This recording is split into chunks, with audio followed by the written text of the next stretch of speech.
Ами, урок номер 3, така го наречем, е кикфлипа в скейтбординга. Така както и в скейта, така и при фингъра, то е същото. Просто трябва да цъкнеш дъската и да избуташ с показалеца напред, за да се завърти дъската и да направи така наречения флип трик. Ето така.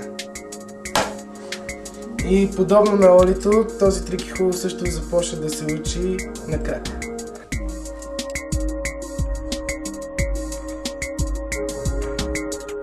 И след като вече видяхме как става трика на крак, е време да опитаме да направим и на твърда почва, така да се каже.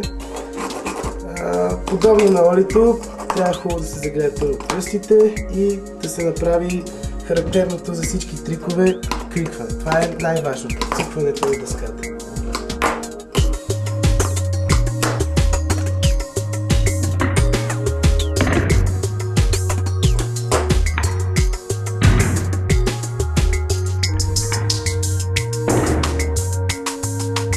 След като вече сме усъвършенствали флипа на твърда почва, е време да го комбинираме с предложените ни от парка уреди, като например любимият ни рейл.